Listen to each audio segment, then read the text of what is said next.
Bonjour à tous et bienvenue encore sur ma chaîne YouTube. Alors aujourd'hui je vais vous dire, ce sera une vidéo qui est très brève. Je vais vous dire la raison pour laquelle je suis devenue... non, la raison pour laquelle mes cheveux sont naturels et pourquoi je suis tellement intéressée aux cheveux en général. Alors pour commencer, j'ai toujours eu des cheveux naturels. Durant toute mon enfance, j'ai toujours eu des cheveux naturels. Mais vous savez que en Afrique en général, quand on dit prendre soin de ses cheveux, c'est que tu laves tes cheveux avec le shampoing une fois par semaine. Tu fais le bain d'huile et voilà. Et tu te tresses et voilà. C'est ça, entretenir le cheveu. Donc c'est la chose que j'ai faite durant toute mon enfance avant que je ne sois indépendante. Et quand j'ai commencé à être plus indépendante, je me faisais des tresses, des rastas, je portais des greffes, je portais des perruques. Et j'aimais faire des choses qui me donnent du volume parce que j'ai des cheveux qui sont fins et fragiles. Donc j'aimais porter des choses qui donnent l'apparence d'avoir beaucoup de cheveux, du volume et tout ça. Mais à chaque fois que j'enlevais les rastas, les greffes, la perruque, je remarquais que mes cheveux de devant partaient et que l'épaisseur de mes cheveux se réduisait. Déjà, je n'avais pas des cheveux épais. Et de deux, mes cheveux de devant aussi ne sont pas du genre épais, mais j'avais quand même un certain bon volume devant. Donc, voir que je n'ai pas déjà assez et voir que je suis en train de perdre, ou bien que j'ai perdu, ça me faisait tellement mal. Et donc quand j'ai remarqué ça, je me rappelle une fois j'ai enlevé les comment on appelle ça, les passe-mèches sur ma tête. Quand j'ai détaché mes cheveux, je crois il n'y avait plus de cheveux sur cette partie je n'avais plus de cheveux ici devant, sur cette partie-ci. Elle était complètement partie. Et j'ai pleuré sur le champ. J'ai appelé mon mari qui était avant mon boyfriend pour lui dire, j'étais en larmes, j'étais en panique. Donc, après cela, je suis allée voir un médecin qui m'a conduit chez un autre médecin. Donc, au final, j'ai vu 4 différents médecins qui m'ont donné 4 diagnostics différents. Et tous ces 4 diagnostics différents là étaient bizarres. Il y a un qui m'a dit que je faisais la calvitie. Il y a l'autre qui m'a dit que mes cheveux n'allaient plus jamais repousser. Il y a l'autre qui m'a raconté je sais plus trop quoi. Mais bon, les 4 m'ont donné des raisons stupides et des raisons non-sens. Et le truc c'est que même quand je suis arrivée à l'hôpital, ils ne m'ont même pas posé la question qu'est-ce que je fais sur mes cheveux, qu'est-ce que je mange, ils ne m'ont posé aucune question. Ils ont regardé là quelques secondes et ils m'ont donné leur opinion. Chose que j'ai pas acceptée, chose que j'étais vraiment fâchée quand je sortais de leur bureau. Donc après cela, j'ai décidé de prendre soin de mes cheveux par moi-même. Donc déjà mes cheveux étaient complètement cassés, complètement je veux dire damage. Mes cheveux de devant étaient presque tout partis. Donc pour moi la seule solution était de recommencer à zéro. Et pour recommencer à zéro, ça signifie pour moi recommencer à zéro. Donc j'ai coupé mes cheveux à ras. J'ai coupé mes cheveux à ras, oui. Bon, l'intention n'était pas de couper à ras, l'intention était de couper court. Mais parce que le coiffeur qui est chalé ne m'a pas fait la coupe que je voulais. Donc je suis allée chez un deuxième coiffeur qui n'a pas aussi coupé comme je veux.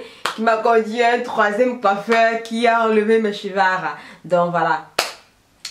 Donc après avoir coupé mes cheveux, en fait l'intention de couper mes cheveux était d'apprendre à connaître mes cheveux. Était de comprendre mes cheveux et d'expérimenter différentes techniques et produits sur mes cheveux. C'était vraiment de voir à la base ce que mes cheveux aiment, que mes cheveux réagissent bien à quoi. Donc c'était la raison pour laquelle j'ai coupé mes cheveux. Et je peux vous dire que depuis que j'ai coupé mes cheveux et depuis que j'ai commencé à apprendre mon cheveu à moi, mon cheveu, parce que les choses que je faisais en imitant d'autres filles sur YouTube, ça ne marchait pas vraiment sur moi, ça ne marchait pas vraiment. Donc je me suis un peu inspirée d'elle et pour enfin trouver ce qui m'allait à moi. Donc c'est pourquoi je veux vraiment dire aux filles qui sont naturels et qui ne savent pas comment prendre soin de leurs cheveux, c'est que inspirez-vous d'autres personnes, mais trouvez ce que vos cheveux aiment. Inspirez-vous de vos cheveux. Essayez d'étudier, d'observer vos cheveux, de les étudier, d'essayer des produits, d'essayer différentes manière d'entretenir vos cheveux pour enfin trouver ce qui va à vous, parce que ce que une personne fait sur ses cheveux ne va pas forcément marcher chez vous. Vous n'aurez pas forcément le même résultat et vous allez vous demander, oh, pourquoi elle montre ça et je fais ça, ça ne marche pas. Donc comprenez que nos cheveux sont différents, nos cheveux vont réagir différemment, donc vous devriez apprendre à connaître vos cheveux si vous voulez avoir un bon résultat, si vous voulez avoir des cheveux qui sont en bonne santé, qui grandissent bien, cheveux en bonne santé en général. Donc voilà un peu les filles. Et ce que je peux ajouter d'autre, c'est être patient. Quand on entre dans la phase où on est intéressé à prendre soin de ses cheveux, peu importe si tu es naturel ou défrisé ou comment, quand tu es déjà intéressé à prendre soin de tes cheveux, tu dois être patiente. Parce que beaucoup de choses ne vont pas se passer comme tu penses que ça va se passer.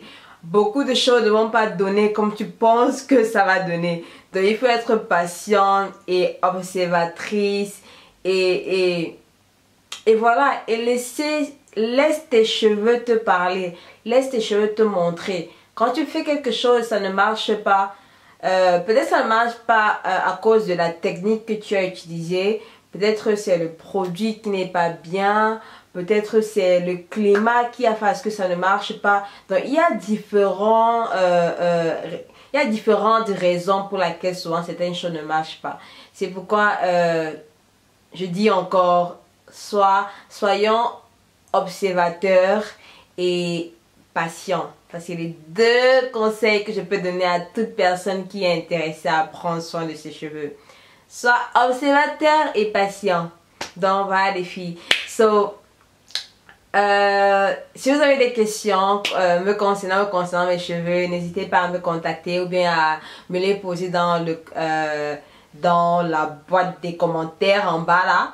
Et je vais faire tout et tout pour répondre assez rapidement. Et aussi, si vous aimez la vidéo, of course. Et aussi, n'oubliez pas de vous inscrire ou de vous abonner. C'est free, donc abonnez-vous pour plus de vidéos, pour vous montrer comment vous pouvez prendre soin de vos cheveux. Alors, bye bye.